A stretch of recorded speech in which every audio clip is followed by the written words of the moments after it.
Good evening, everyone. I'd like to welcome you to the City of Warrenville City Council regular meeting for February 3rd, 2020. May I have a roll call, please? Alderman Ashour. Here. Alderman Berry. Here. Alderman Vivier is excused. Alderman Davalos. Here. Alderman Goodman. Here. Alderman Krischel. Here. Alderman Widener. Here. Alderman Wilson is excused. Thank you, Emily. Would you please stand as you're able and join me for the Pledge of Allegiance? I pledge allegiance to the flag of the United States of America and to the republic for which it stands, one nation, under God, indivisible, with liberty and justice for all.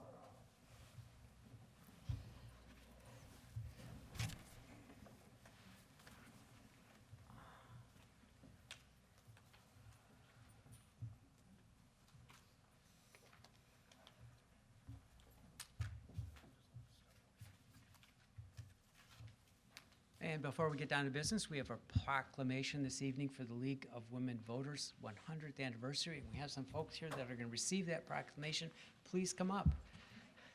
I'm going to move this out a little bit. Is that okay to do that? Or did I just mess up the whole program? Excellent. Okay. Whereas on February 4th, 1920, the League of Women Voters was formed at the Congress Hotel in Chicago, Illinois, to help 20 million women carry out their new responsibilities as voters by educating them about issues. And whereas the League, with over 700 local, county, and state leagues throughout the country, continues today as a nonpartisan political organization that encourages informed and active participation in government, what a concept, works to increase understanding the major public policy issues and increases public policy through education and advocacy. And whereas among these local leagues in Illinois is the Wheaton League of Women Voters, which was incorporated in 1955 and is composed of 100 members. And whereas leagues at all levels, among other activities, register voters, educate voters by holding candidate forums and publishing voter guides, publish public policy research, and hold meetings on key issues. And whereas the League will celebrate its 100th anniversary on February 14th, 2020, now therefore I, Mayor David L. Brummel, together with the City of Warrenville Council, do hereby proclaim February 14th, 2020 as a date to celebrate the League of Women Voters and its vision of a democracy where every person has the desire, the right, the knowledge, and the confidence to participate. What a wonderful thing. Thank you, Thank you ladies. so much. You're welcome. Thank you. Vivian, Thank you. Would you like to- Absolutely. And this is for you. Oh, wonderful. Thank you so much. So the League of Women Voters of Wheaton also serves the communities of Warrenville, Winfield, Carroll Stream, and West Chicago. Very good. And we're really honored to be here and honored to receive this proclamation. And, 100 years, it's quite something to contemplate. And women and men at that time worked tirelessly to pass the 19th Amendment to the Constitution, which finally granted women the right to vote. But the work of the League is not over. We will continue to work for the next 100 years to register voters, educate voters, stop voter suppression, and generally advocate for voters' rights. The League is grateful to our elected officials who have stepped up and are exercising their civic duty to make our communities better places. We would like to remind all eligible voters that early voting starts this Thursday, February 6th at the DuPage County Administration Office, and early voting continues at various locations until Election Day on Tuesday, March 17th. Please vote and encourage your family, friends, and neighbors to vote. Thank you. All right, thanks so much, appreciate it. Nice to see you. Vivian, thank you. I want to say that I'm probably one of their newest members. Their goal was 100. Yes, that's And of course, it's nonpartisan, and so there aren't very many elected officials that are part of the organization. That's right. Because and we're all nonpartisan here. I mean, in our roles as public officials in the cities, that's where you get really good government. There you go. Very good. Thank you. And we have a short presentation from Cynthia Thomas tonight from Commonwealth Edison. Cynthia, come on up. Welcome back to Warrenville. Mayor, City Council. All righty, you might as well stay right there. Okay, all righty. First things first, back in 2016, we passed the FEJA bill. You guys have probably heard that ad nauseum. As a result of that, we've been able to implement many energy efficiency programs, and we also took over what DCEO used to handle, the streetlight incentives, and making sure that we get those checks processed and make it as smooth as possible for the villages. So I am happy to announce that Warrenville has earned, as a result of changing out LED lights, has earned a check for $12,019. You can clap for that. Yay. This is the fun part of my job when I get to come in and present things like this. I brought the check already, Mayor. The check's already here. The check's here. But the plaque just gives you an idea of the impact that is made by doing such work. So as a result of the work that you did, 60 trees could be planted annually. We can power 10 homes. It equals to 11 cars being removed from the road and 112,000 CO2s reduced annually. So I'm happy to come back with all the checks that I get. So congratulations, Mayor. Congratulations to your team as well for that. Thank you. Okay. So I need somebody to take a picture. We need a quick picture. Would somebody mind taking a picture? That's what I do. I deliver Christina's checks. good. I deliver checks and take pictures. You're going to get my worst side, though, tonight. Oh, I like this. I get the desk in front of me. Thank you so much. All right, thank you so much. Come back So, anytime. so that's for you, Okay. and you could put this in the office or wherever you would have it. Yeah, you can display that. And then do we have time for the other quick little presentation? Sure. Okay, so that'll be just a few minutes. You can sit down if you would like. Absolutely. Okay, I also wanted to let the council know and the members the folks who are here tonight know about a campaign that we are actively engaged in. It's called Powering People. And what it is it's really 3 tiers. So the first one is around fraud. I don't think there's anyone in here that hasn't gotten a phone call from somebody maybe saying that they're us, that they're ComEd, I need your account number, I need your bill, things like that. And sometimes people even come to the door, they come to small businesses, threatening to turn people off if you don't go and get those cards, the cash cards. You guys have heard that on the news, I'm sure, correct? Okay, so for a lot of years, if you called us, we would certainly tell you it wasn't us, but we weren't proactively talking about this. Now we are. So what I gave each of you on the council, and I left a stack in the back, so if there's extras, John, you could, spread them out if you'd like. But this is telling people how to protect themselves, what we will and will not do.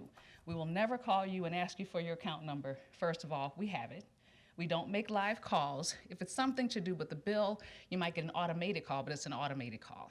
We don't come to the door and ask you for money. So we talk about all of that, and we will tell you very plainly, if we come to the door and it's someone saying it's ComEd, especially our seniors, we want you to protect yourselves, call the police.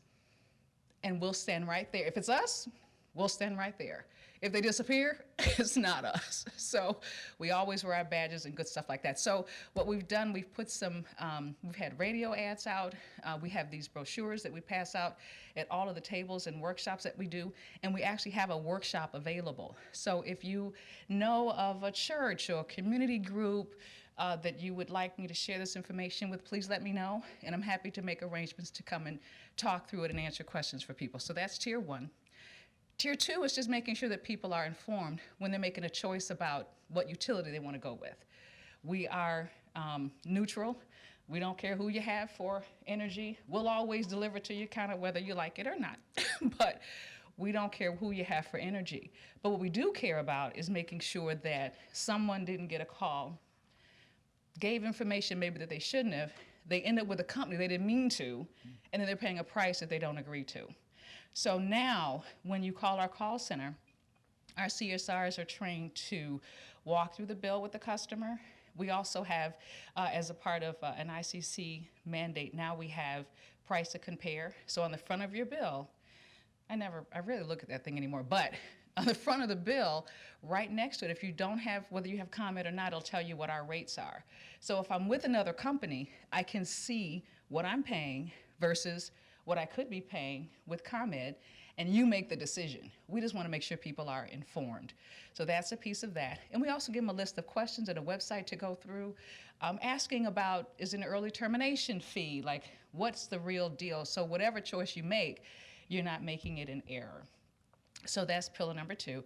3 is really an additional care program.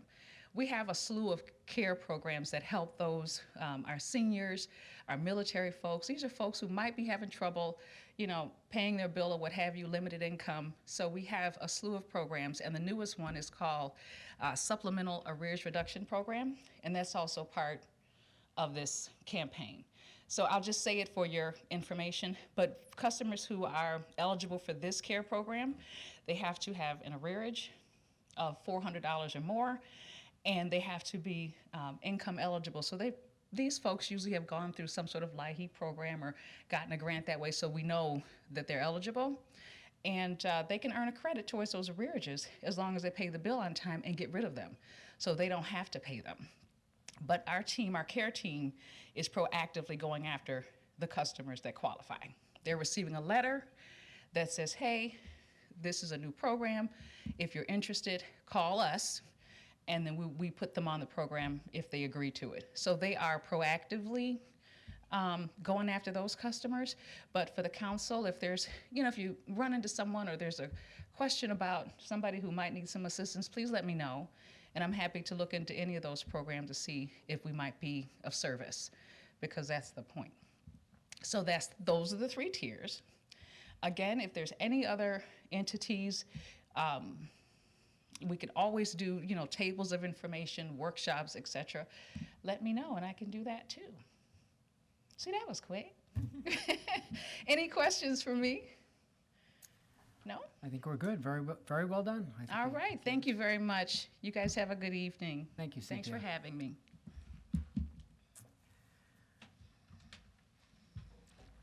Okay, we are initiating our annual budget discussion, and we're going to begin that this evening with a presentation from Community Development Department by Ron Menser.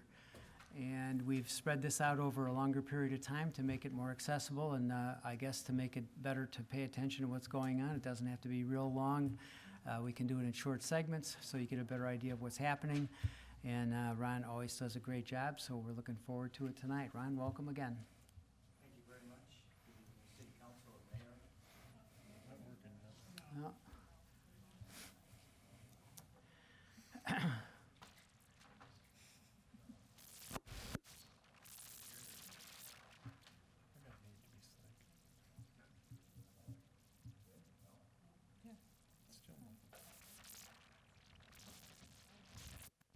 Okay.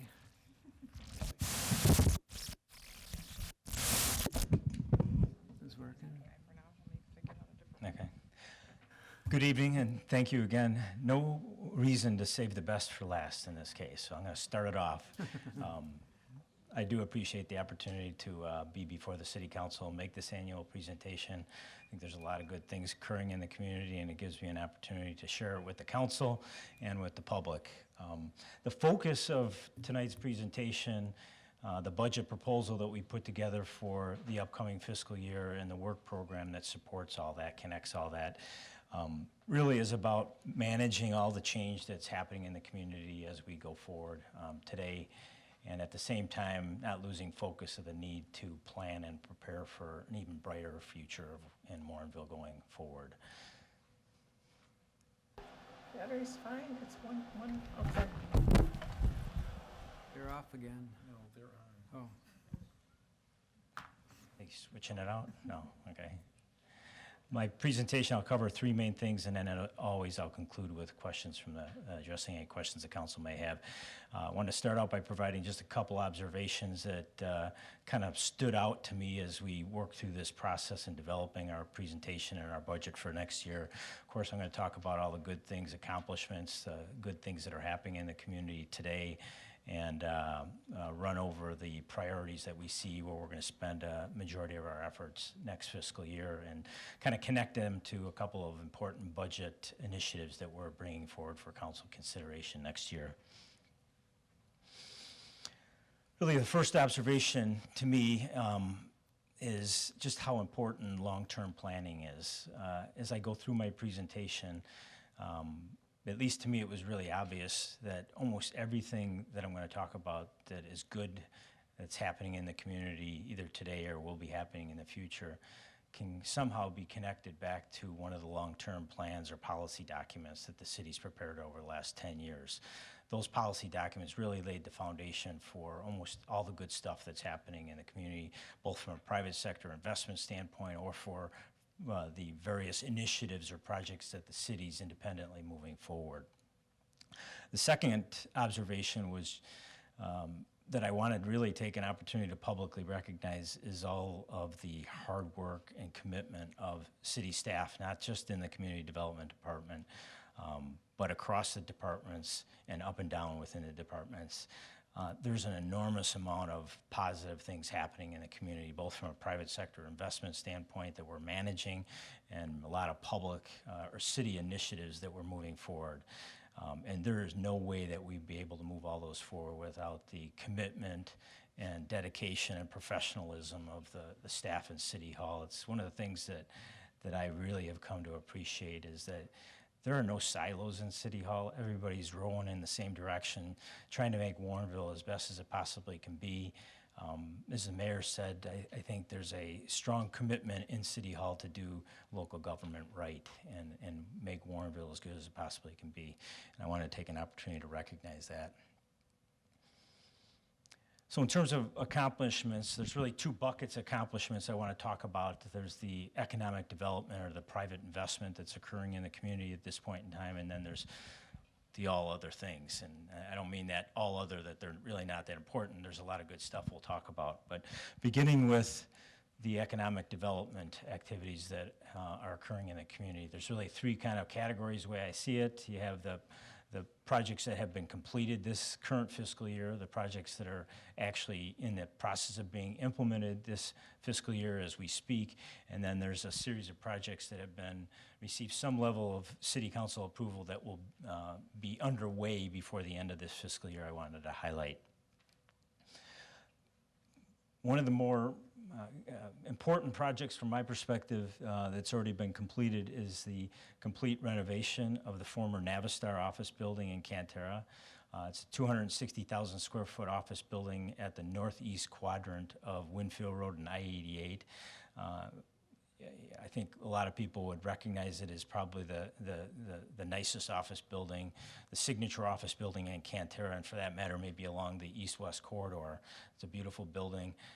Unfortunately, when Navistar chose to relocate to Lyle, they left that property vacant, and it's been vacant for the last 8 years, really not adding a whole lot to the community or the Cantera project. Fortunately, this current fiscal year, the owner of the property finally came to the realization that it made sense to renovate the facility, the property and the facility, to accommodate multiple tenants rather than continuing to search for one big corporate tenant to take the whole building over. So there was about a $20 million investment that was made into the building and the property, upgrading the property significantly, making it possible to accommodate multiple tenants. As a result of that investment, they were able to attract and sign a lease with Edwards Elmhurst Healthcare this past year. In the summertime, and as of the end of the year, Edwards Elmhurst Healthcare has moved in approximately 1,000 employees into that building. This is now their corporate headquarters. They've consolidated offices around the western suburban area into this facility, and all indications are that they're extremely happy to be in Warrenville and in Cantera. Just more recently, We issued a building permit for the remodeling of the 5th floor of the building, and Kimley Horn, a national, fairly prominent engineering and planning firm, has chosen to execute a lease and is planning to relocate their Chicago suburban headquarters from Lyle into the top floor of this building, and they'll be bringing another 150 professional employees, a lot of engineers to that facility. So it's great to have that building finally reoccupied. I know our hotel operators are extremely happy to know that that building is no longer vacant and a drag on the Cantera project. There's several important, noteworthy construction projects that I just wanted to recognize going forward. The one that the city has the most skin in on is the redevelopment of the former Musselman property, Civic Center redevelopment, site number 1 by Earhart Construction. That project is ahead of schedule. Thus far, we've issued 22 building permits for the 27 lots that exist in the project. They're moving forward and selling the homes a little faster than they had originally anticipated, and the sale prices are a little higher than what they had originally pro forma'd. The average sale price of the first 16 homes, that's the last time I checked, was just over $525,000. Out in Cantera, there's 2 big prominent projects I wanted to recognize, both of which received final approvals from the city this current fiscal year, and permits have been issued. The first phase of the Riverview West project in Cantera Sudbury C on the north side of Ferry Road, west of Winfield Road, is well underway. If you've been down Ferry Road, it's a big building and can't miss it.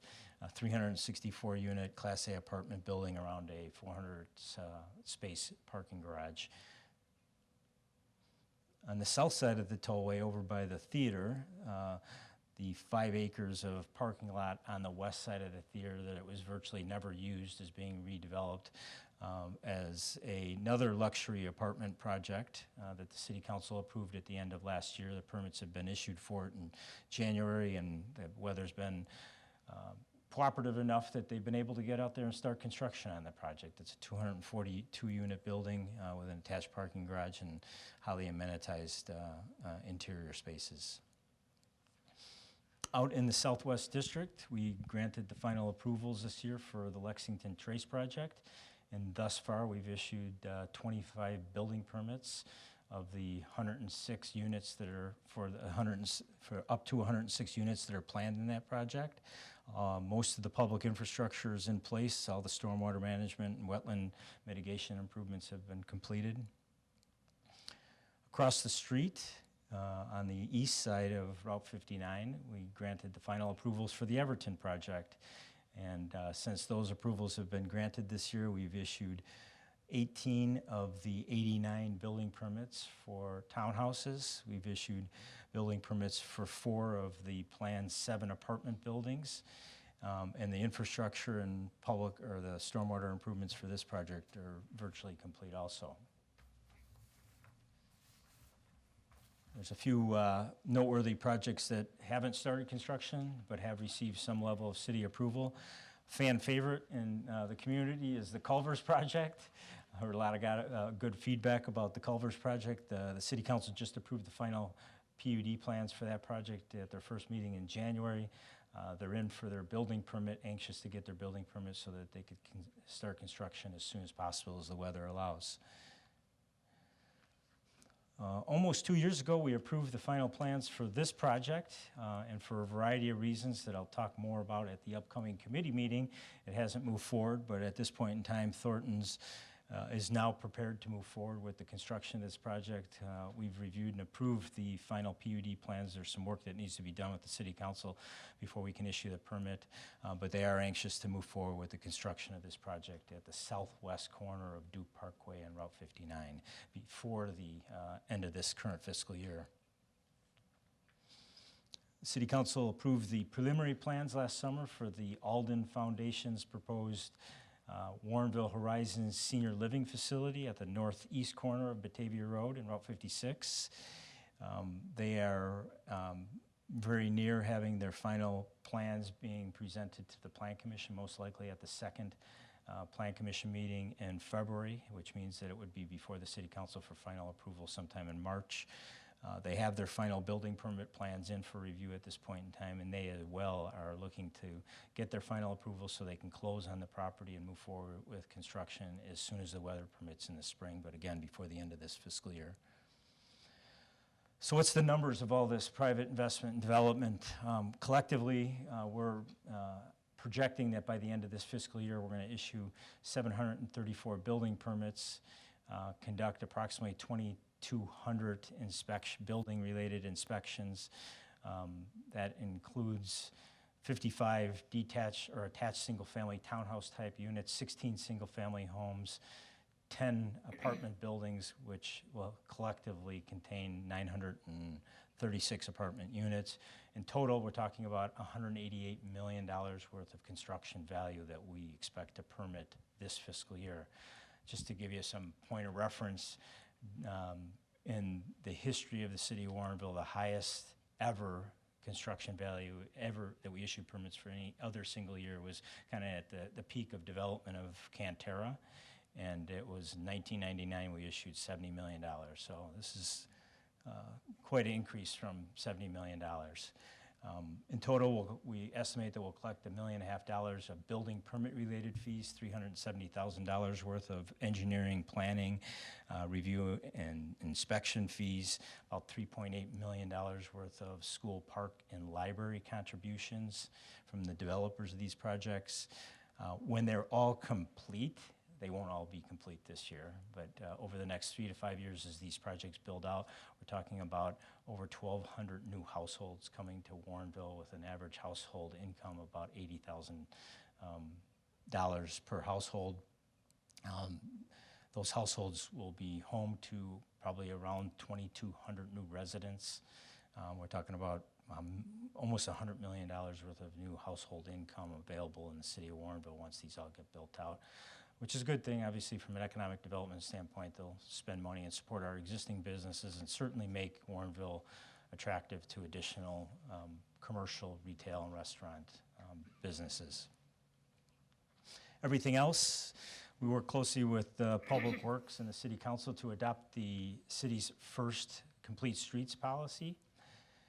The building division down in the Community Development Department has been working diligently to develop and implement a online electronic building permit application portal. At this point in time, about 35% of our building permit applications are submitted electronically. Got a lot of positive feedback from our customers about the ability to be able to submit their permits electronically, not necessarily having to come into the office if they don't want to. From a solar standpoint, we've accomplished a couple of, I think, noteworthy items in this past year. We've made some revisions to our zoning ordinance to make it very clear that most solar installations are permitted uses under the zoning ordinance and wouldn't require any special approvals in order to obtain a building permit, which is an administrative process. We've also included a new page on our website that is devoted to solar permitting and explaining to interested people in the public what they need to do in order to get a solar permit, but also providing resources and information that will help them better understand whether solar is a good thing for their property and for them to move forward with. There's another thing we did from a solar perspective that was worthwhile. We developed and implemented a priority process for the building permits so that people that want to move forward with solar installations are able to get their permits in an expedited fashion. By doing all these things, we were able to reapply to the SolSmart program, and fortunately, we were awarded a gold SolSmart designation. We're one of 14 communities in the entire state of Illinois that have achieved that level of SolSmart designation, and we're one of 4 communities that are 20,000 people or less to achieve that designation. And really what that designation shows and indicates is the community's commitment to making it easier, faster, and less expensive for people to install solar on their community, on their properties. Website, we've worked closely with the administration department to help revamp the city's website for better or for worse, the Community Development Department probably has the most information and pages on that website. So while it is definitely the current website, the updated website is a vast improvement from what we had, it's certainly by no means a done deal for the Community Development Department. We'll continue to invest time, energy, and effort in continuing to improve the website and the information that we make available on the website. But so far, we've gotten a lot of positive feedback about it, that it's easier for people to navigate and find the information that they've been looking for. There's a couple things that didn't make it over in the transition that we've been kind of backfilling. But overall, I think it's been received well from the public. And then I wanted to also recognize the effort that we all invested in dealing with the recreation cannabis issue. I'm not talking about the accomplishment or the end result, but more so the process that we established and then followed to inform the community, give the community an opportunity to participate in that process, to educate ourselves, and ultimately make, I think, an informed decision after a lot of input and debate. So I think the process is something to be proud of for the community, and I think it's an accomplishment. Couple important city-related projects. After years of planning, we finally were able to construct the Deal Road turn lane improvements that really enhance access into the commercial properties on the south side of Deal Road, west of Winfield Road. I know my wife really loves those improvements. It's much easier for her to get to Target, which probably isn't a good thing for our budget, but it is easier. We've worked closely with the Public Works Department to help design, bid out, and oversee the implementation of some pretty extensive and really important, critical city sewer and water main improvements that will help support all the projects that are happening out in the Route 59 corridor. Some off-site stuff that was done kind of in the Landon Avenue corridor. To the best of my knowledge, we this year applied for the first ever CDBG Community Development Block Grant program in at least the 25 years I've been here, and we were successful. We received a $225,000 grant through that program. Just recently it was awarded that will help offset and pay for about 50% of the costs that the city will incur when we rehabilitate the pavement, curbs, some of the storm sewer inlets, the sidewalk approaches in the square court area of the Summer Lakes in the coming years. After many years of back and forth in negotiation, we were finally able to get the Citgo property under contract. We're actively performing a whole slew of due diligence activities, and we'll be reporting at the next committee meeting on the results of those that due diligence committee or that due diligence activity, and so the city council can make an informed decision on whether they want to close on the actual acquisition of that property. And as I think most people know, the 2020 census is essentially upon us now. And the city of Warrenville, with the assistance of the Community Development Department, has created a complete count committee, staffed that committee, developed an outreach plan, and is prepared to help facilitate community outreach, which will hopefully improve the response rate to the census questionnaire within the city of Warrenville, and then outreach to those specific populations and nodes of our community which maybe historically haven't been all that responsive to the census. Obviously, the more people we get to report and register, fill out the survey, the better we will be off as a community, both financially and from a representation standpoint in higher levels of government. Which brings me to next year, what our priorities are.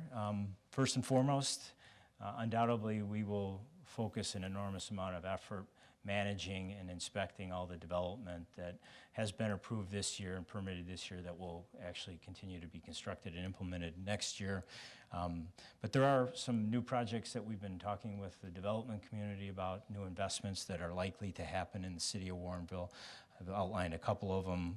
It's likely that we'll be asked to consider the approval of another hotel out in the Cantera Sudbury G Theater Complex area. Some more of the unused parking lot would be redeveloped to accommodate that.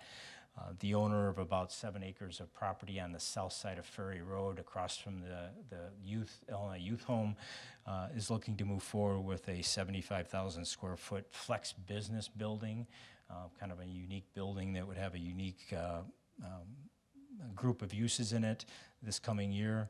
I think finally Speedway will move forward with the redevelopment of their Route 59 Batavia Road gas station.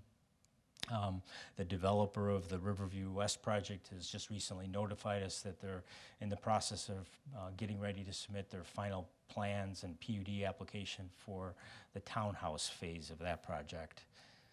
In total, we're estimating that next year we'll issue permits with a total construction value of about $50 million. 70 of those permits will probably be for new single-family, both attached and detached homes. Which brings me to our big budget initiative, and that's a decision package that we've prepared and that you will be presenting to over the next couple months for a new full-time building inspector, code enforcement officer position.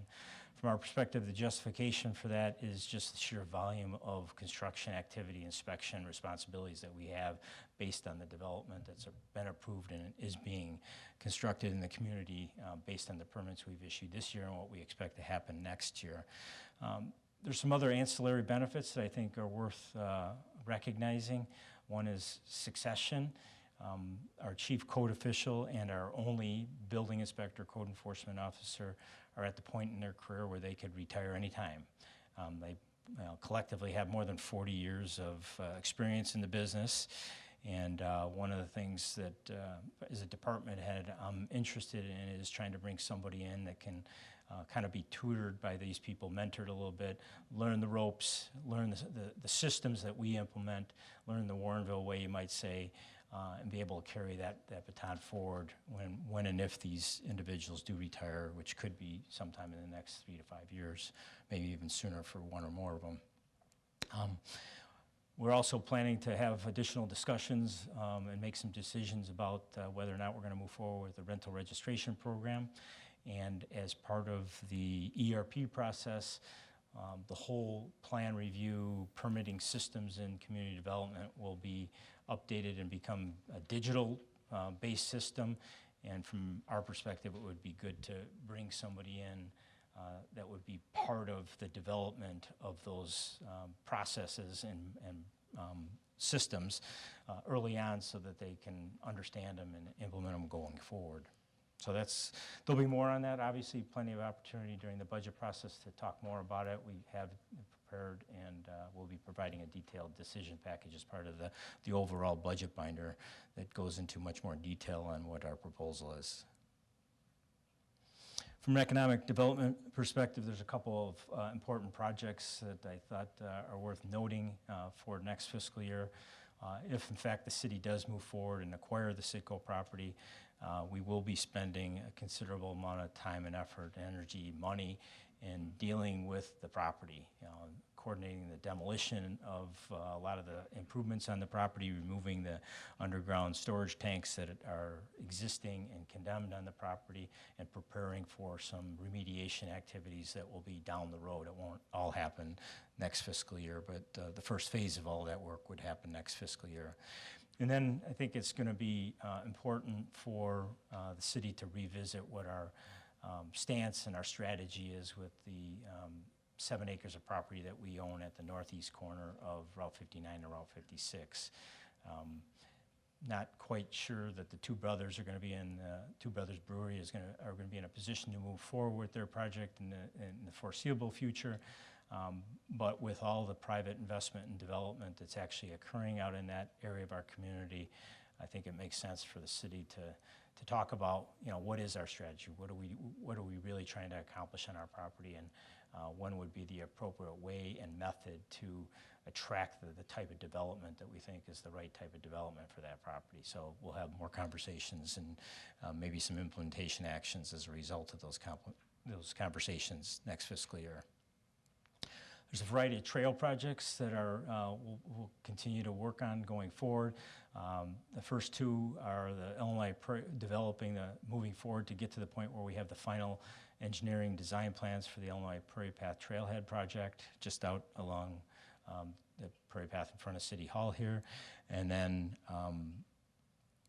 moving towards final engineering for the Mack Road Trail Improvement Project, which also involves replacing the existing Mack Road Bridge over the DuPage River. There's a couple of other projects that are somewhat time-sensitive that we need to make some decisions on whether or not they're going to be something the city implements based on an intergovernmental agreement and some commitments we have acquired from the Forest Preserve to cooperate on. And that's the potential trail connection along the west side of the river between essentially the parking lot down on Batavia Road for Warrenville Grove and the Illinois Prairie Path, and then a trail connection between Fox Hollow and Maple Hill that would cross through Forest Preserve District property. So again, the whole effort will be to work through a process to decide whether or not those projects that the city wants to commit to and move forward in future years. And finally, from a trail perspective, now that we have a complete streets policy, we really need to create a implementation plan so that we can figure out how we're going to implement that policy effectively going forward, and what the budget impacts of implementing that policy might be, and how we're going to deal with those budget impacts long term. The last three things I want to talk about for our priorities next year is another decision package that we've put together and you'll be presented with, and that's to create an engineering internship position this summer. The goal of that and focus of that intern would be to assess and inventory all of the private detention facilities located throughout the city of Warrenville, track down ownership information, whether or not there's any covenants or special easements that apply to them, all the design documents as best as we possibly can, and identify what type of proactive maintenance work could be performed on those properties or on those detention facilities to hopefully minimize problems that the city and the people that are responsible for those facilities will have down the road. This is kind of an outgrowth of some of the issues that we had with the River Oaks subdivision and their detention facilities. I think a lot of these detention facilities are getting to the point of a point of their age that we're going to see more and more issues with these. And to be perfectly frank, most of the people, especially homeowners associations really probably don't have a good handle on really what their responsibility is for these detention facilities. They're kind of just out of mind until something goes wrong with them. So I think it would be in everybody's best interest if we're a little more proactively communicating about the condition and what needs to be done on these. It was in this year's program, in this year's work program, but with everything that's happening in the limited staff reports, staff resources, we haven't had any opportunity to focus on any work on a rental registration or crime-free housing program, or including that as a goal for next year. Not necessarily implementing that program, but facilitating a discussion, a decision process to decide whether we're going to implement it, what the scope might look like, so that we can move forward and potentially phase in the implementation of that type of program. And then last is a initiative that we've had some discussions with the Chicago Metropolitan Agency for Planning, the Metropolitan Mayor's Caucus, and the Metropolitan Planning Council about. And that's a process that they call Homes for a Changing Region. It's an initiative. They've gotten some outside funding assistance that they use to provide consultant and staff resources to municipalities to do a thorough assessment of the housing in the community and help understand how the condition of that housing and how that housing is fitting, you might say, with the demographics of the community and what the community can or should be doing to enhance the housing choices in the community, and or trying to protect and preserve the housing that it has in the community. So I think, from my perspective, one of the strengths of Warrenville is the housing stock that we have in the community. It's a draw. It's one of the reasons why a lot of people are drawn to Warrenville is because of the housing. And I think it makes sense to understand what our housing is and be planning to make sure that it still continues to be an asset going forward for the community. So with that, questions? Only 1 year, you're going to get all this done? You're very optimistic. Alderman Goodman? Yes, on the last screen where you were talking about the rental and crime-free housing program, I noticed that that's a Tier 1 initiative on the citywide work plan. I know it's been on the citywide work plan for a long time. We've put it off. We're about to have a lot more rental properties, which is why it seemed more urgent the last time we talked about it. But as you've just said, there was no progress on that at all this year. Right. So are we really going to work on this? I hope we are. I mean, part of it will depend on the person that needs to lead that effort is our chief building and code enforcement,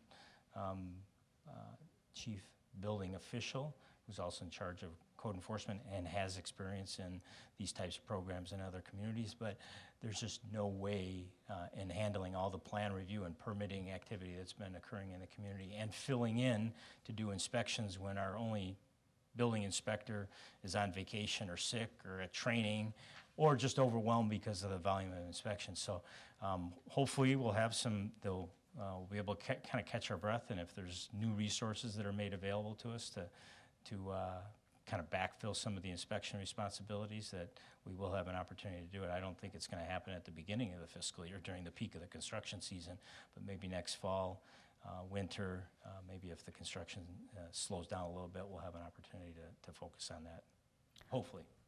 Well, I mean, I express my doubts. I've certainly heard a lot of very negative things about crime-free housing initiatives. Rental registration might be different, and that might be a more advised idea. I know we haven't really had these conversations yet, but given the $50 million more of development that you're predicting even for next year, I don't see this as being the highest priority. I know it would be nice maybe before rental property is built to have the rental program in place, but it could also be done later, I suspect. And given the other priorities and the fact that this has been pushed back and pushed back and pushed back, I don't necessarily see it as a Tier 1 initiative. I think if it does get pushed down to Tier 2, that's okay with me. Okay. Anyone else? Well, thank you, Ron. Oh, Alderman Davalos. Yeah, not really a question, but this is always an exciting presentation. I mean, all the budget ones are, but when you see what has happened in our planning and community development, and of course, it's taking everybody doing it. It's just overwhelming. And I think about 6 years ago, when I came on the council, and so many dreams and all of a sudden execution. It's quite an exciting time. So I just want to say thank you, because I'm very excited. The team effort. I would echo that also, the amount of work that you accomplish. We have a lean staff, and they're all busy, and they're all committed, and they do a terrific job in the leadership shows and also the team effort shows, so we appreciate it. Certainly last year was a phenomenal year for the community. Next year looks just about as good, so thank you so much for all the efforts that you put in to make that happen. And we're going to hope that it goes smoothly and the weather cooperates and all the other things we need. Thank you. Okay. We will move on to the next item on our agenda, which is citizens' comments. We have 3 folks who signed up this evening: Vivian Lund, Bob Siebert, and Mike Smith. So Vivian, would you like to lead off? Alderman Davalos? I think you have, did Bill Brennan sign up? Okay, I think there's one more.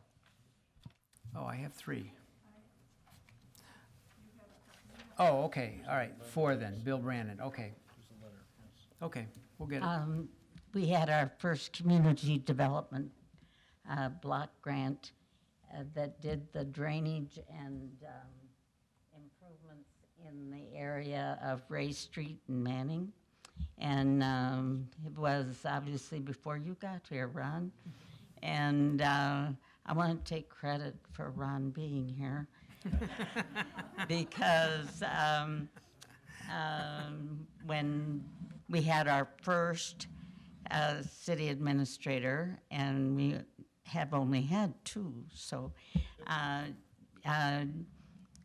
Jim, when our public works director left very suddenly, he said, you know, we are going to have someone trained in planning much more than we need a public works director. So I'll take the title of Public Works and sign everything that has to be run, has to be signed by the Public Works person.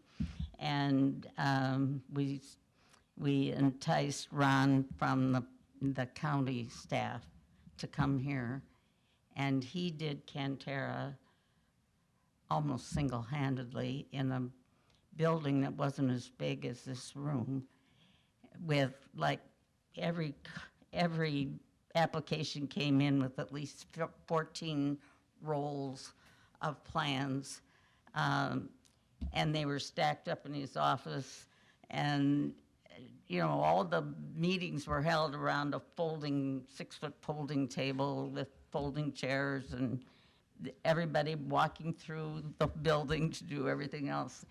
I mean, I just have to, every once in a while I have to remind you, you know, that it hasn't always been like this, but I am sure glad that I got to live long enough to see the results of so much good work by so many. I mean, you could never begin to name the elected officials and the staff that we have had in this community, and what a blessing it has been to us.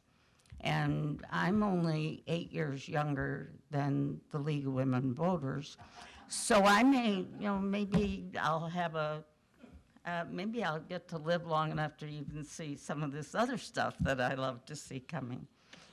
I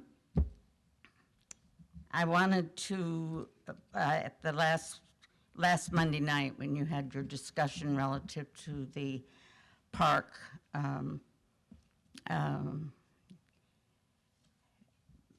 well, their library, park, and city, right? Or School, say the yeah. three. School, library, and park. Oh, school, library, and park, yeah. Contributions that have to be made by people who build residential units in our community. And there was some discussion about whether or not it was fair that we had made a recommendation that the $3 million that is predicted for the amount, what's in the pipeline right now, that the city would keep a little over $1 million, and the park district would be given the 2.2 million, or a little over 2 million. And so there was some comment made that, well, this probably wasn't fair to the park district. So I just want to remind, with some history, that one of the things was very controversial was building the addition to the original building that created the gym and the workout and whatever other spaces that are there. And that was I was reminded of this because the DuPage County Historical Society wanted to do a, you know, like, what have you done in your life? I can't remember what the title of it is, but anyway, they spent a considerable time taking information from me, and then they asked me to go look for some documents. Well, looking for 20 years of documents, I ran onto a lot of things that I completely had forgotten was even an issue. And one was that $4.4 million addition, which was the last public building that we paid for from the new taxes that were collected, and the city's share was spent to build all these public buildings that we have. You've never seen the cost of them on your tax bill. They were paid by cash from the money that flowed to us from the Cantera development. And the Old Town Triangle got all new sewer, water, roads, sidewalks, streetlights. I mean, it was crumbling at our, our center was crumbling. And that was always a nightmare to me, that we would have this wonderful, shiny square mile out there on that end, and we would have this kind of grumbling little, with no public buildings. We had no public building, really. So I just wanted to remind everyone that the overlapping districts have been able to work so well with the city, and the city has made such an effort to be fair and to be progressive with making sure all of our public services are well-housed and well-staffed. And that they have, because a couple of them, they had to have, I think it was the Park District and the library, we requested that they have referendums to raise their rates in order to be able to staff the buildings that we were going to be building, and they were successful. So, at the very last minute, when we were going to vote on this $4.4 million, a recommendation came forward to build a Butler building on the corner of Warrenville Road and Minion, next to where the Public Works building is now. And we had purchased that whole piece because we didn't know how big the Public Works building was going to be, because we weren't finished with the plans. But we knew we would have some land left over, and it would be used, eventually it would go to the Park District. So someone suggested that we put a Butler building on that corner instead of what we did. And they even did an advisory referendum after we'd already started building here, and they had an advisory referendum asking whether the city council was spending the money well. And the citizens said, yes, you are doing it well. So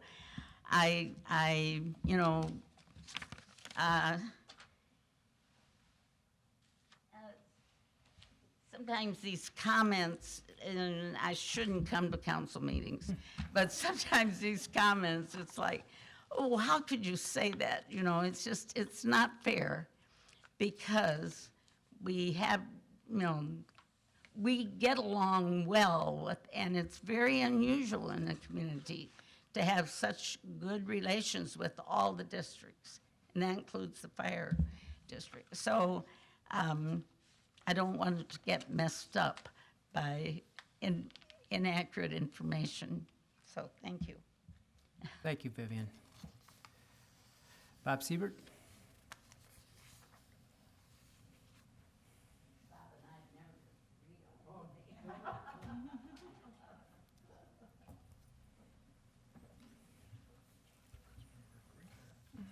Bob Siebert, Albright Court.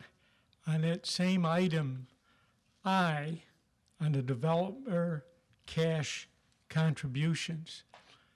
This was started in Naperville in the early 1970s, very early. This time a tremendous amount of development, many builders in Naperville. When they did this, you could realize the builders were not going to say, how much should I write the check for? There was a tremendous amount of pushback, a tremendous amount of legal threats. But there was one strong, economic, logical element that they couldn't fight. This simple basis was the fact that the new citizens that were coming in to the community, their services from the other taxing districts should not be paid for by the existing taxpayers.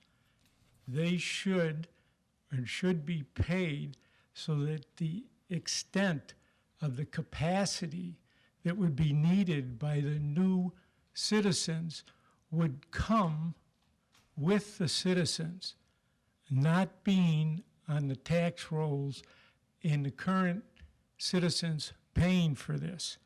So this was the intent and the real reason why Naperville passed this particular ordinance, and this is how they won it, with that very simple statement. When we take $1 million away from the Park District, it's not taking $1 million away from the Park District, it's taking $1 million away from the taxpayers. Because it's the taxpayers with this ordinance that were being protected from being forced to pay additional fees, and the new people were paying this. The situation that we have here in Warrenville is the fact that now, with the hundreds, as we heard tonight, thousands of new people coming in the TIF district, now they will not receive for the next 20 years, the Park District, any funds at all. Then they are losing the revenue that they could receive, the double whammy of the $1 million. So the intent of this whole movement that started in Naperville to protect the citizens, to give the citizens a protection over the cost of development.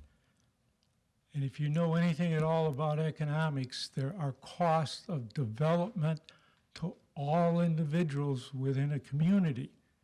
It isn't free. So the problem here is you have created a situation that is against the basic elements, the basic logical economic arguments for this particular ordinance.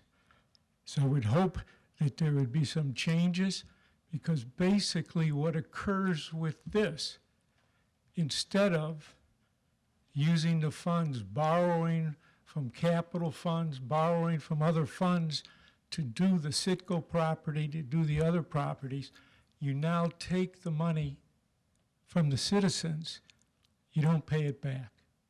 So you're getting free money by taking it from the taxpayers when there was a different reason for this revenue. Thank you, Bob.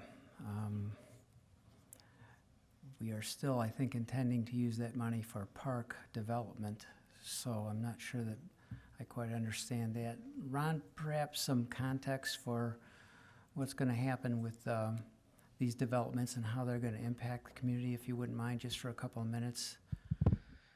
Well, one thing that I called attention to in my presentation this evening was the number of new residents. And yes, in fact, if all of the projects that are underway build out as they're currently approved, there'll be about 2,200 new residents that would come out of those projects. But all of those projects aren't in the TIF district. Not even half of those new residents would be occupying units in the TIF district.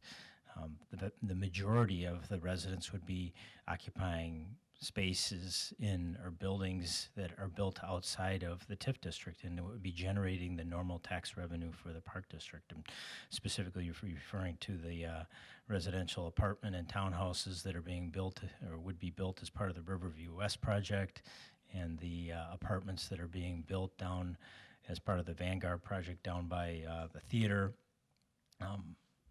In total, those projects will generate probably close to $250,000, $300,000 a year in additional property tax revenue for the Park District annually when they're complete. So And on top of it, I think it's important to recognize that both of those projects outside the TIF and many of the residential projects inside the TIF, not only have they agreed to pay the normal park impact fees that would be applied to any project, but they're also providing some pretty significant recreation amenities as part of their projects. I think, what did I look at here?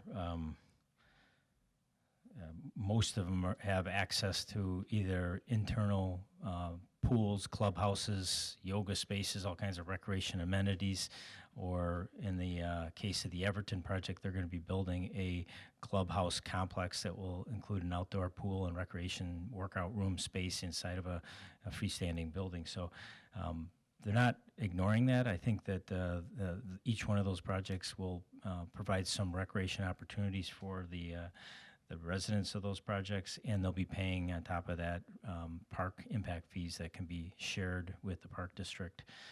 And then finally, the projects that are happening outside Cantera will be generating, $250,000, $300,000 worth of new park property tax revenue a year. Thank you. Okay, Mike Smith, next.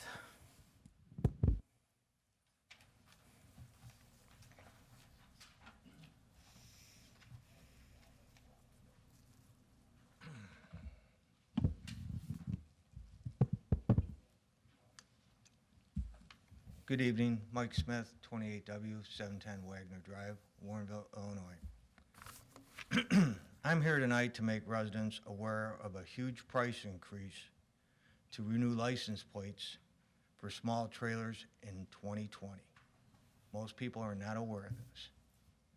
The state of Illinois raised plate renewal fees for small trailers 555%. I need to repeat that, because it's hard to believe, but the state raised plate renewal fees 555% for small trailers. So if you own a boat, jet ski, snowmobile, or even a small utility trailer that you haul around your lawn tractor with,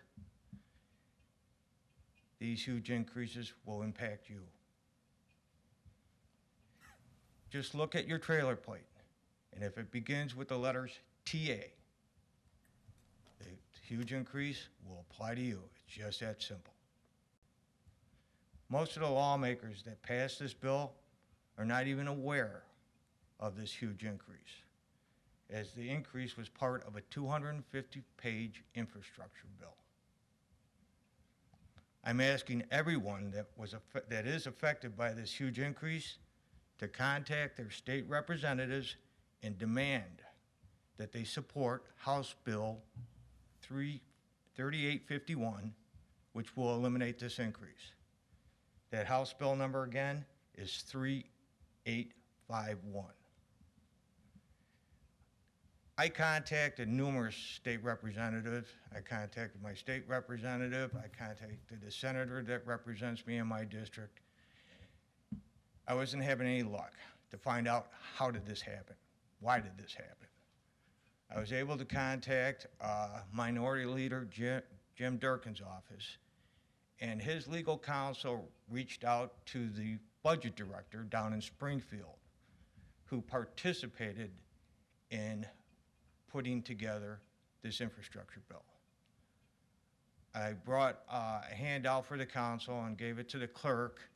I got a response, and that response is from the budget director who participated in drafting this bill.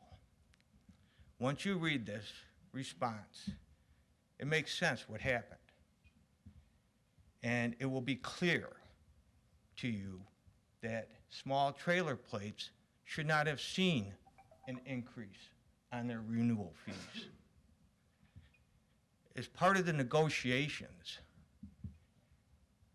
there was a commercial distribution fee that applied to commercial trucks and commercial trailers. And as part of the negotiations, it was a trade-off. They would get rid of this commercial distribution fee, and they would add $100 to renewal fees for commercial vehicles and for commercial trailers. Guess what? Small trailers were never subject to the commercial fee, and therefore their fee should never have been raised to $100.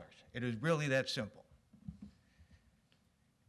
So therefore, you have House Bill 3851 eliminating this $100 increase. I'm here tonight to ask the council to review that information that I've distributed. And then I would like the council to draft and pass a resolution supporting House Bill 351, send it to all the representatives that represent citizens of Warrenville, and also forward it down to the Rules Committee in Springfield to get this House bill onto the House floor for a full vote. Residents of Warrenville have been negatively affected by the state's mistake, and I believe the city council should participate in helping its residents right this wrong. And any other assistance that the city can give us is greatly appreciated. You know, if you come in contact with other municipalities, mention what's happened with small trailer plates, because their residents are affected also. The last thing I'd like to point out, I was able to speak with Representative Worley, who's a representative for where I live, and he has added his name as a co-sponsor to House Bill 3851.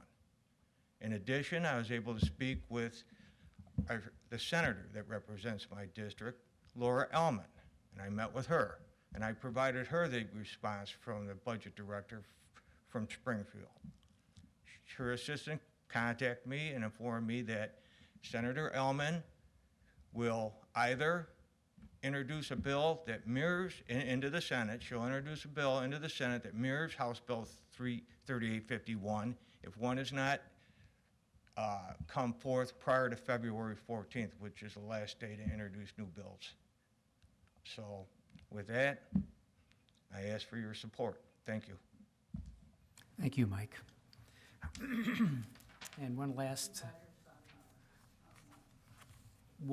folk we have this evening, William Brannon, and he's asked that Alderman Davalos read a statement to us this evening.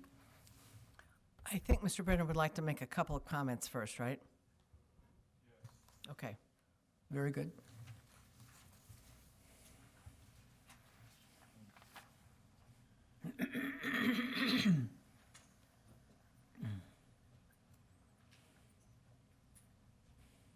My name is Bill Brannon. I live in Cantera, and I'd like to address my comments to the Acorn van. I'm here to understand the process. I'm not here to accuse anybody. I would like to say, first of all, I think that the mayor and the staff has done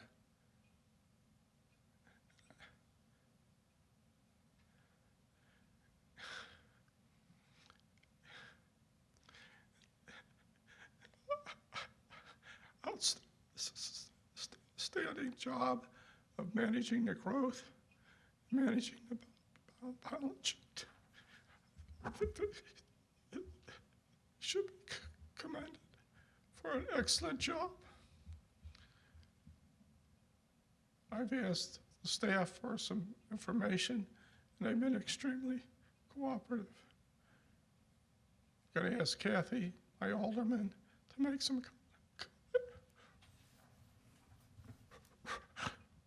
Thank you, Bill.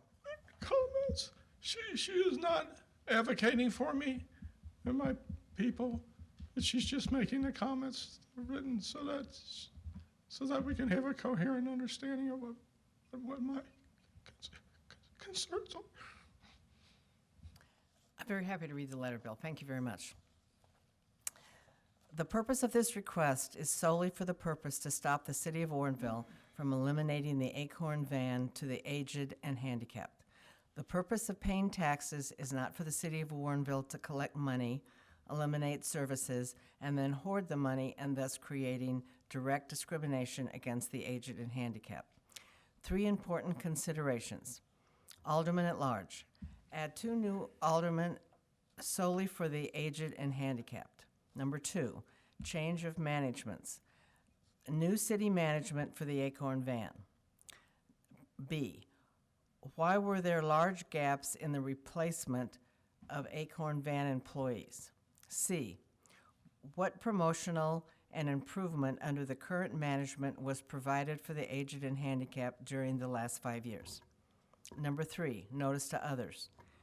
A, to mortgage lenders and realtors, builders, and companies that the city of Warrenville is shrinking its services to the aged and handicapped.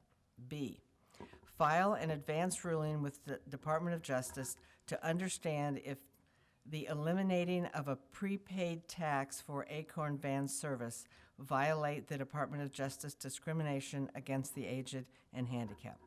C, the taxpayers should vote on the elimination of the Acorn van service.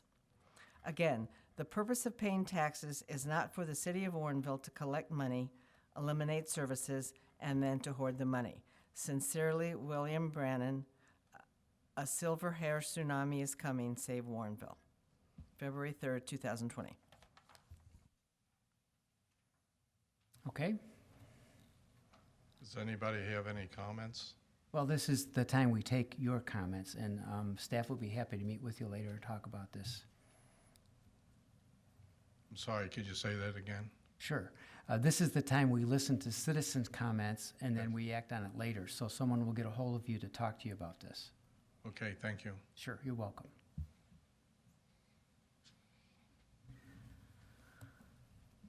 Okay, on to official and staff comments for this evening.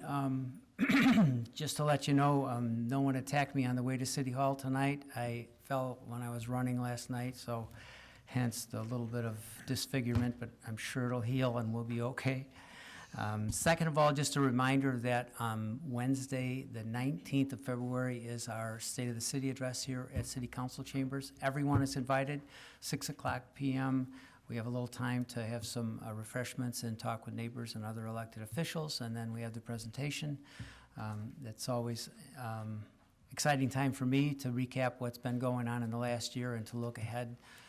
As Ron did tonight, there's so many good things going on in the community. I really enjoy sharing those things, so I would really love it if you could come. If you can't, we'll make sure that it's available on YouTube so you can watch it at your leisure. But again, Wednesday, the 19th of February, State of the City address right here at City Hall. And that's all I have for this evening. Clerk? Okay, Treasurer? No report. Alderman? Alderman Goodman? Yeah, I just have one. I'd like to mention that the WDSRA Gala is coming up. For those of you who are unfamiliar, WDSRA is the Western DuPage Special Recreation Association.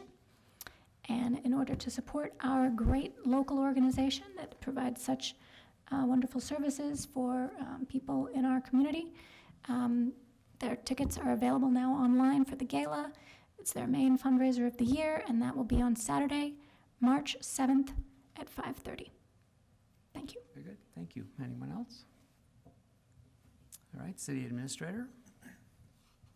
Excuse me. I don't have anything to add to the agenda. There are a number of items that were left on the dais, including copies of some of the materials submitted by the residents who spoke at citizen comments, just in case we didn't catch them.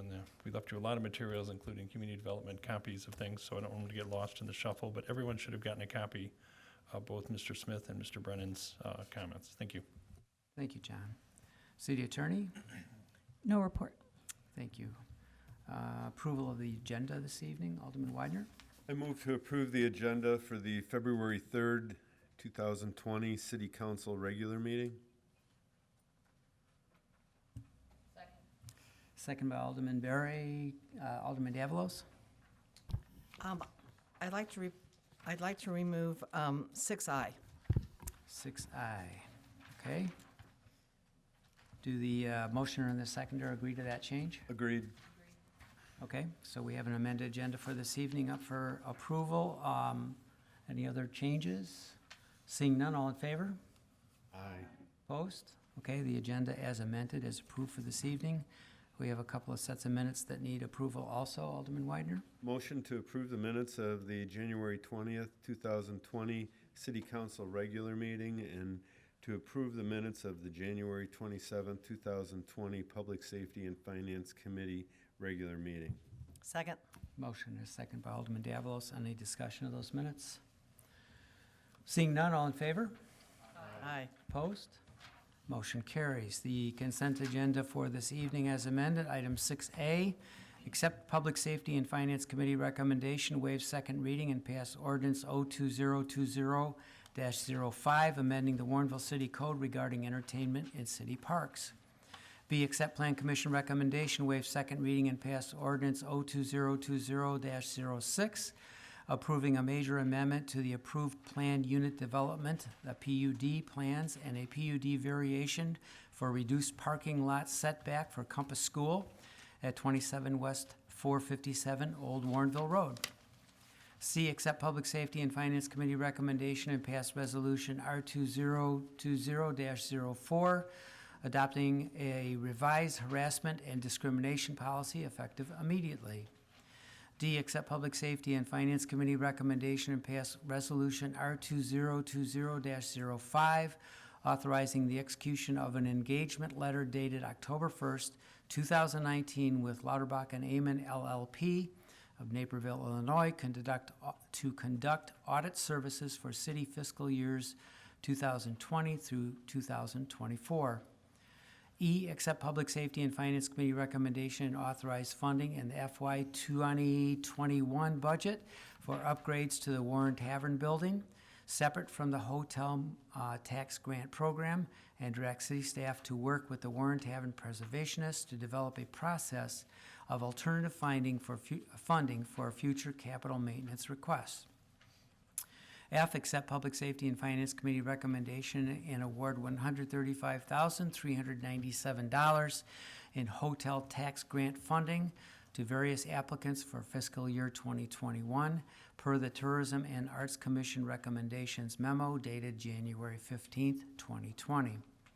G, accept Public Safety and Finance Committee recommendation to budget $60,000 biannually in each even-numbered budget year beginning with fiscal year 2022 in the Hotel Tax Fund, and direct the Tourism and Arts Commission to make the necessary changes to the Athletic Enhancement Program policy for City Council consideration at a future meeting.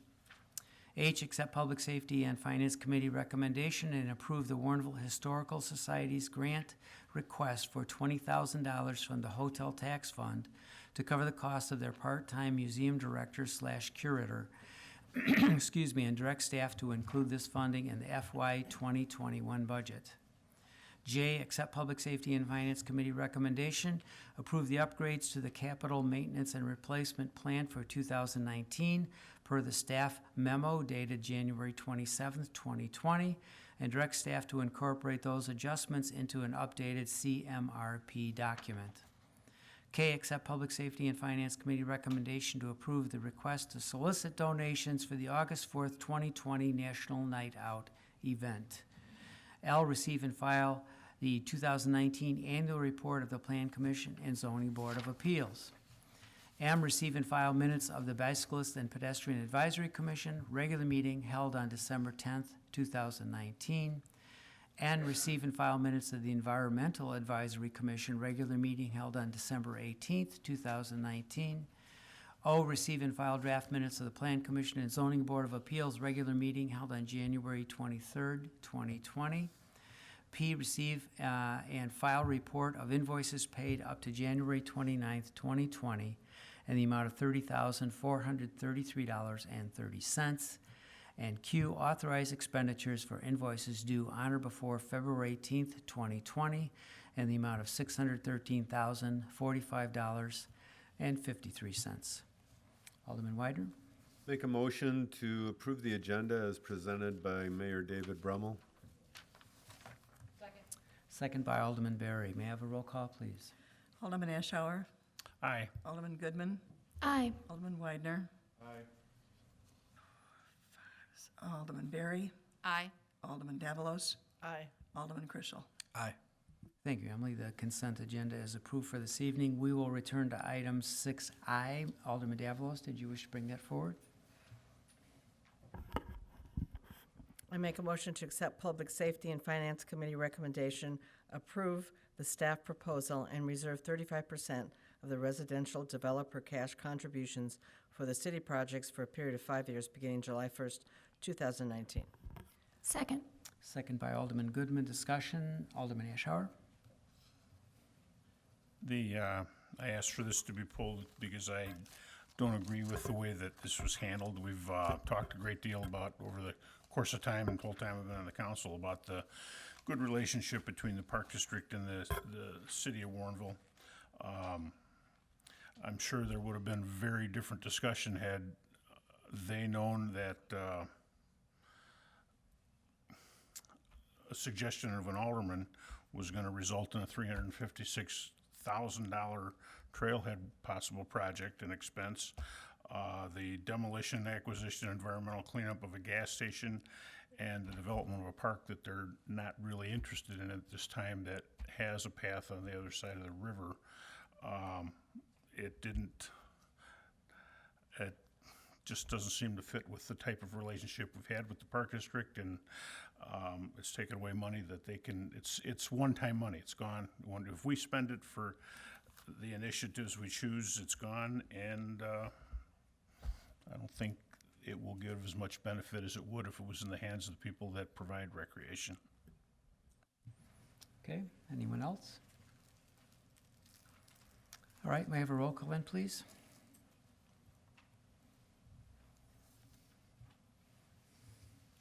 Alderman Berry. Aye. Alderman Goodman. Aye. Alderman Widener. Aye. Alderman Krischel. Aye. Alderman Davalos. Aye. Alderman Ashour. Nay. Okay, motion carries. We'll move on to the regular agenda, item 7A. Would someone like to make that motion? Alderman Berry?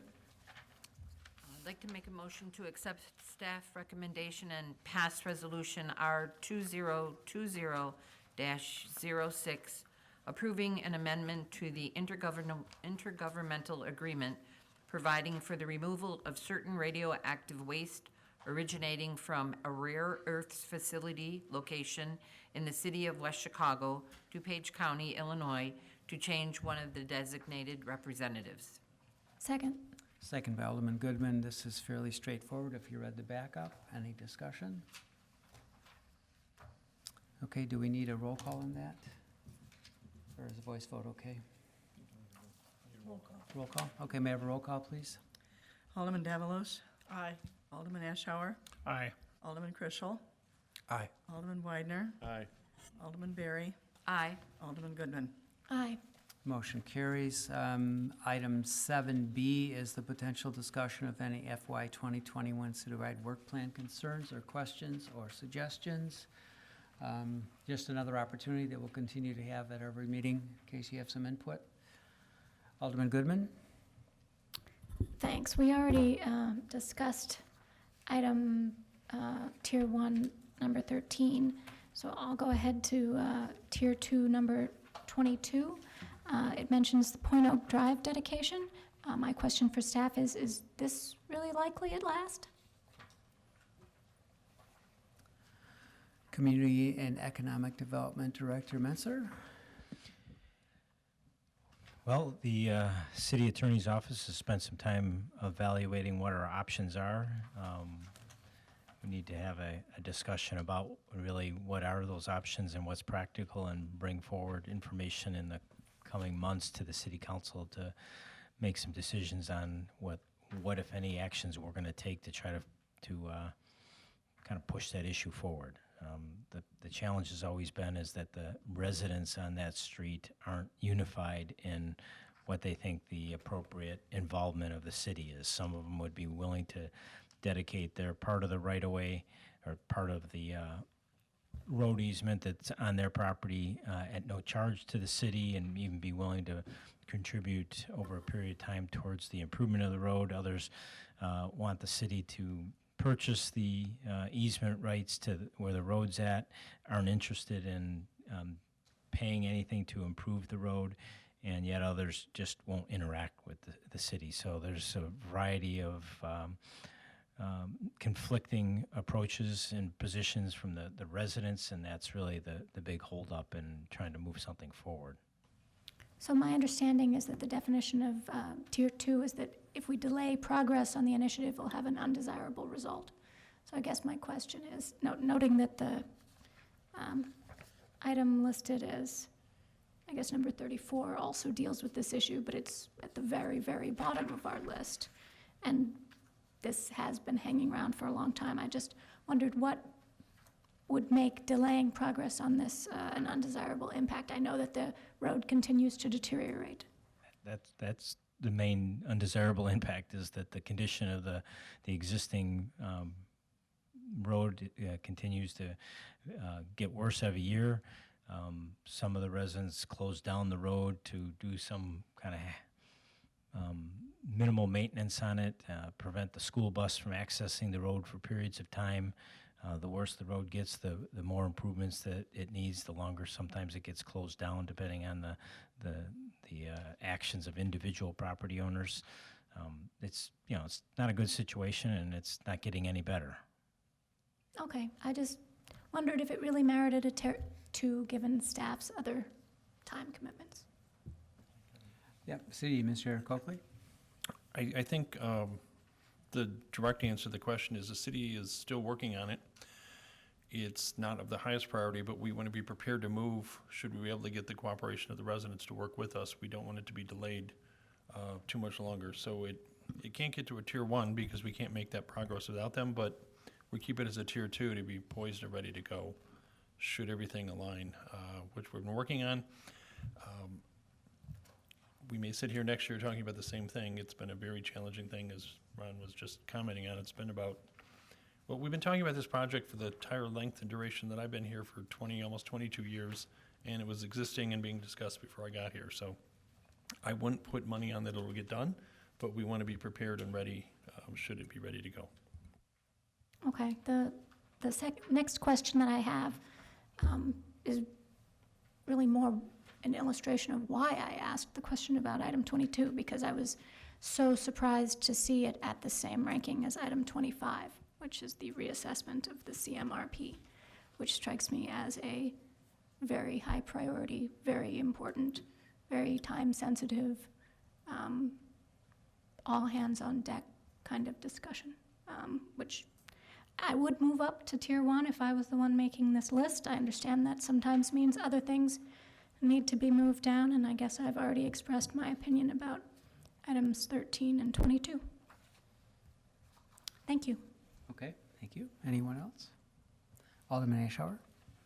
I don't know if it's the time to bring that up, but is there a way we could get approval from the rest of the council to support the information from Mr. Smith that he brought forward? It is valid, and send something to the elected representatives that would help move the bill forward would be a positive thing. City Administrator, how would we accomplish that if the council wished to do that? Thank you. Give me a moment here because this is something new. Usually we get support for legislative issues from other bodies that we have do that. In fact, Mike and I had discussed that, and I said, I'm not sure. Come to the council meeting and ask. So that's where we're starting tonight. I would suggest, and looks like the attorney has something to comment, probably correct whatever I say. The council probably wants to take a vote, have a motion, and direct staff to prepare something for the next meeting if you're interested in supporting it as a municipality.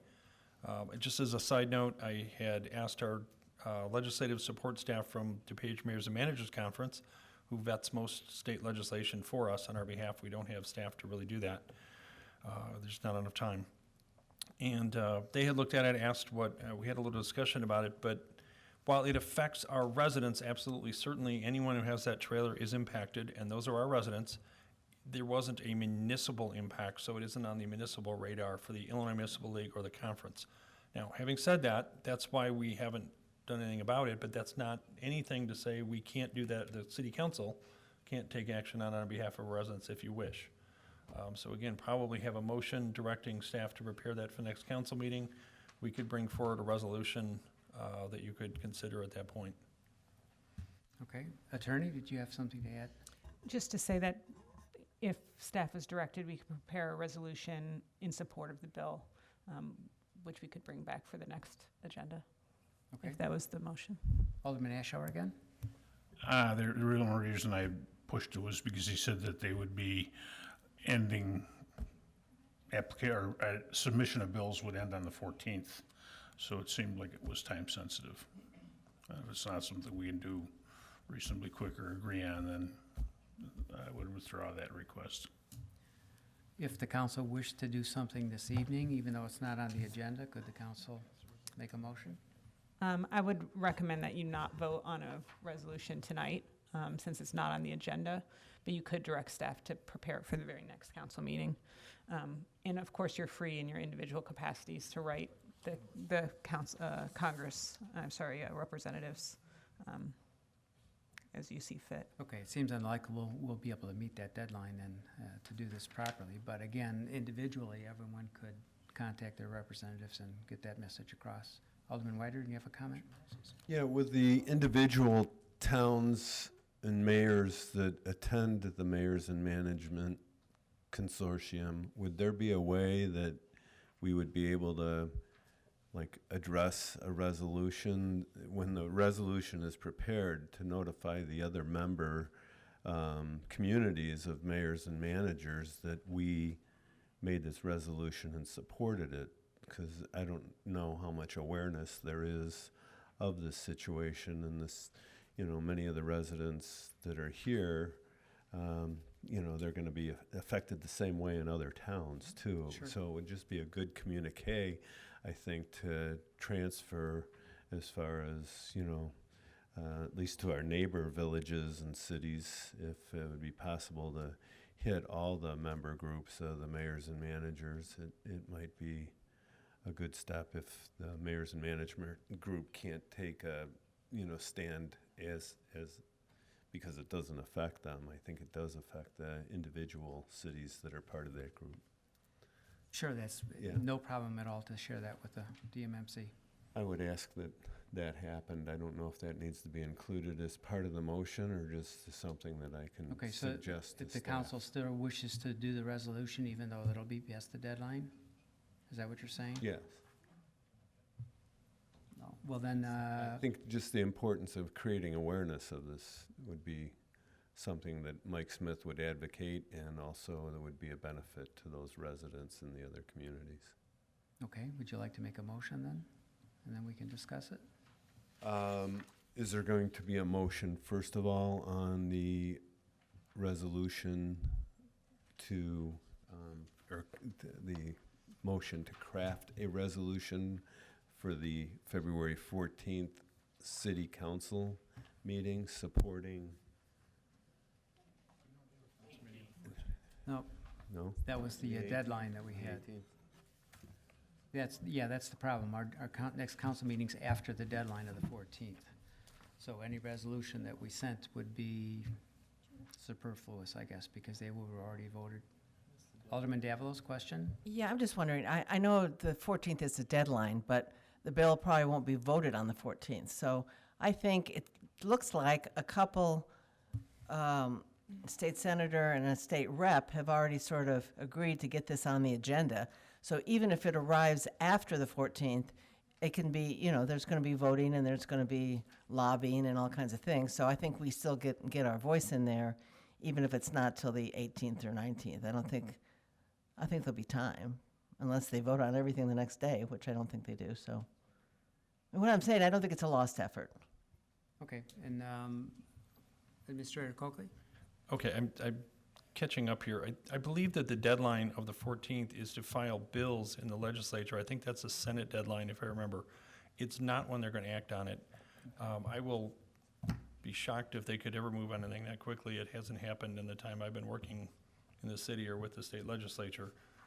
They would have to introduce the bill by then. There's already a House bill that they already have a vehicle.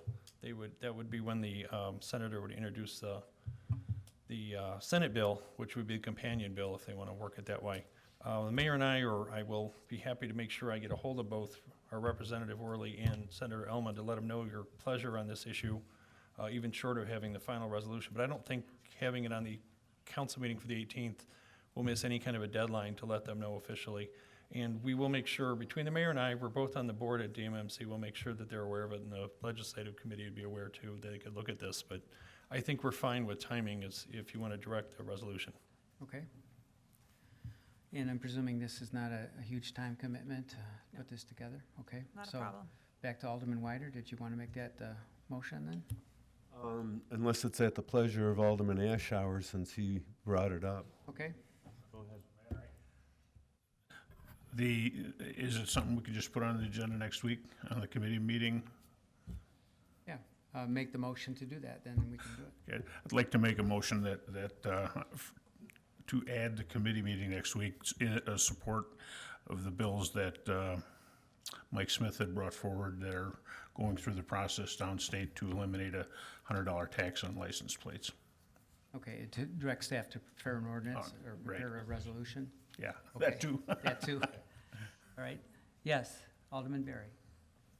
I just sat through a pre-meeting for next week's agenda, and there's about 15 items on the agenda. 16? And several of them are quite lengthy. So I don't know if this is the right place to put this. And to tell you the truth, I'm really not in favor of staff wasting their time for this in the first place. Okay, and you're the chair of the committee? Okay. All right, it's up. Second. Is anyone going to second the motion? I'll second. Okay, second by Alderman Krischel. Any further discussion? And this is just to direct staff to prepare a resolution for consideration at the next committee meeting. Correct. Okay, everyone understands? Roll call. Please.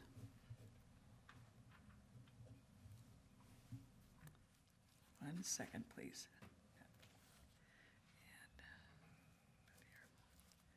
Alderman Berry. Nay. Alderman Widener. Aye. Alderman Kreschel.